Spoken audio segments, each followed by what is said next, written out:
Big game breakdown rolls on. Always sponsored and powered by Bet Online. Miami, the first game of the doubleheader on ESPN. Miami is 6.5, 56 at Duke at Bet Online. Fundamentally sound under Cutcliffe, a terrific coach. Look at this, plus 120 snaps through the first 4 games. An average of 7 extra plays per quarter and plus 5 in the turnover battle. They'll be starting the same lineup for the 5th straight game, and the key has been the ball control on offense.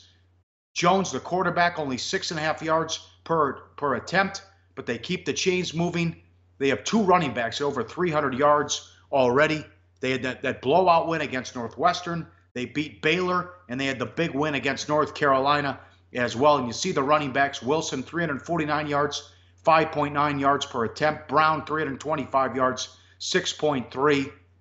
He hasn't been able to make up the talent gap in this series. 1-8 straight up and 3-6 ATS. 6 of the wins by 12 or more. But Duke can hang in this one as they've given Miami fits the last 2 meetings here. Yeah, Duke. I mean, the very first thing you said, Paulie, I want to emphasize this for a minute. They're plus 120 snaps through 4 games. An average of 7 extra plays per quarter so far. You understand? Per quarter. So this ball control offense with the 2 running backs, Wilson and Brown, just grinding out yards on the ground. And both of them, 5.9 yards per attempt, 6.3 yards per attempt. They're grinding out chunks of yardage on the ground. You have a QB in Daniel Jones. Again, they're not going to make a bunch of plays downfield.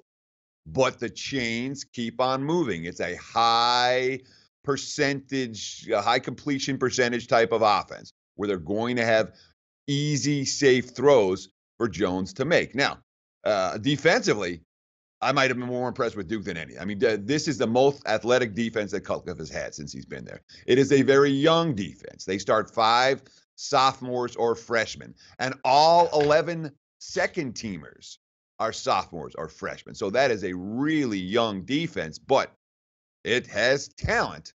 And Duke, certainly from a point spread perspective, they've been overachievers so far this season.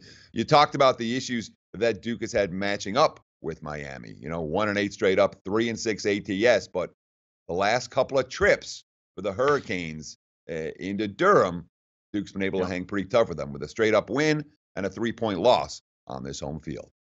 Yeah, Duke, one of the best in the country at points per game, ATS, what they've done so far. Now, is Miami ready for this road challenge? They got Bethune-Cookman and Toledo at home, which is, I was impressed with what they did last week. Because just look what happened to Florida State. You're talking about starting the season over again with 3 weeks off because the Florida State and Arkansas State games were canceled. So they had the walkover against Bethune, and then they took out Toledo. Rick, do I think we're in as good a shape as we would have been if we didn't have the layoff? Probably not. But the good news is we have more time to continue to get in condition. The game's going to be an evening game in a climate that's not the heat and humidity that we're used to playing in. I think that ought to help. Rozier, 1 career road start at quarterback, happened to be at Duke in the 30-27 win in 2015. That was a crazy lateral game when Miami should have lost. The kid's knee was down. That game was crazy. 20-29, 272, and 2 touchdowns. Only played in 3 games last year with 4 pass attempts. They could also fall back on Walton. 1,000 yards, 14 touchdowns as well. He's got 3 touchdowns this year, including an 80-yard run. Again, I was very impressed with what they did against Toledo, Teddy, because you saw other teams like Florida State struggle in that spot after the long layoff. No question, but in Miami, like most of the teams that had the layoff, they played a little bit sluggish in the first half.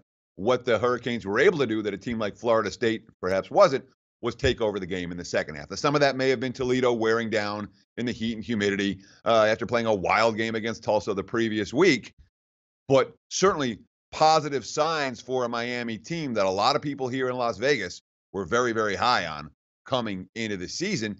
And Duke wasn't that way coming to the campaign. Duke was expected to be a second, not even a second-tier contender. Will the Blue Devils reach bowl eligibility was the question for Duke. So when you talk about how are these 2 teams power rated now, we know that Miami has a broad following in the markets. This was a hot team in August and over the summer months here in Vegas. And the fact that they came through in the second half last week and blew out Toledo only cements that opinion in the markets. Whereas Duke, I mean, we saw the money pour in against Duke last week against North Carolina. And the early money certainly hasn't been on Duke in this game either. Market's a lot hotter on the Miami side than they are on the Blue Devil side of the equation. We'll get back to this game when it comes to play of the day time. Hey guys, for the full video, go to sbrpicks.com. Hey guys, thanks for tuning in to our channel. Now, we've put a lot of work into producing all these free videos, so please help us out and keep all our content free for you forever by simply liking, sharing, commenting, and subscribing.